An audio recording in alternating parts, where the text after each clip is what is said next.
یضاعف لہ العذاب یوم القیامہ، قیامت کے دن ان کے لیے عذاب دگنا کر دیا جائے گا۔ تو اس سے پہلے بھی کوئی نہ کوئی عذاب ہے کہ نہیں؟ عالم برزخ میں بھی عذاب ہے اور ثواب بھی ہے۔ حضور نے فرمایا صلی اللہ علیہ وسلم کہ قبر جو ہے کسی انسان کی، وہ یا جہنم کے گڑھوں میں سے ایک گڑھا ہے اور یا جنت کے باغیچوں میں سے ایک باغیچہ ہے۔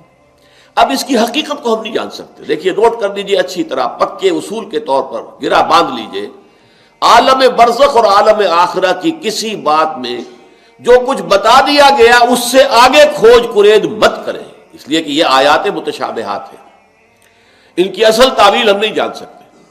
یہ عذاب روح کو ہوتا ہے یا جان کو ہوتا ہے یا کس کو ہوتا ہے، جسم کو ہوتا ہے، ہمیں نہیں معلوم۔ یہ ہمارے اس غیب کے پردے سے ماوراء باتیں ہیں، اور ہم تو یؤمنون بالغیب میں سے ہیں، وہ لوگ ہیں کہ جو غیب کی باتیں، جن کی خبریں دی ہیں اللہ نے، اس کے رسول نے، اس کو مانتے ہیں۔ لیکن ان میں جو ہے اجمال کے اوپر ہی اکتفا کرنی چاہیے۔ ہمارے ہاں بڑے بڑے جھگڑے، یہ قبر والا سنتا ہے کہ نہیں سنتا، اب اس کے لیے دلیلیں، جو ایک طرف وہ لوگ ہیں جو انکار کرتے ہیں کہ قبر کے اندر مردہ کچھ نہیں سنتا، ان کو کافر قرار دیتے ہیں۔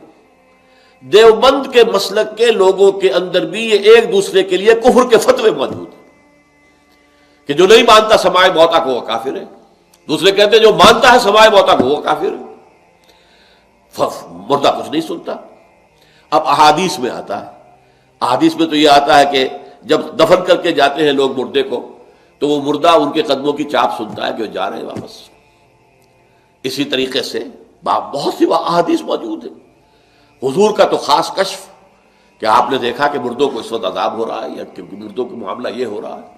تو یہ ساری چیزیں ہیں، لیکن اس میں جو حل ہے وہ یہ ہے، جو چیز اجمالاً بتا دی گئی ہمیں، چاہے وہ عالم برزخ کی ہو، عالم برزخ بھی ہماری نگاہوں سے پوشیدہ ہے، ہمارے حواس خمسہ سے باہر ہے، اور عالم آخرہ بھی ہمارے حواس خمسہ کی جو بھی رسائی ہے اس سے ماوراء ہے۔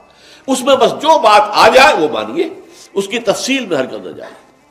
تو معلوم ہوا کہ جب حضور نے فرمایا کہ جنت جو ہے، جو قبر جو ہے، وہ یا تو جنت کے باغیچوں میں سے ایک باغیچہ ہے یا دوزخ کے گڑھوں میں سے گڑھا ہے۔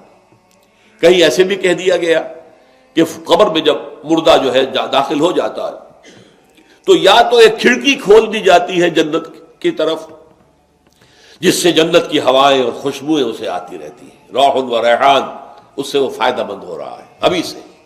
ابھی حساب کتاب تو ہوگا، یوم القیامت کو ہوگا جب اٹھائے جائیں گے۔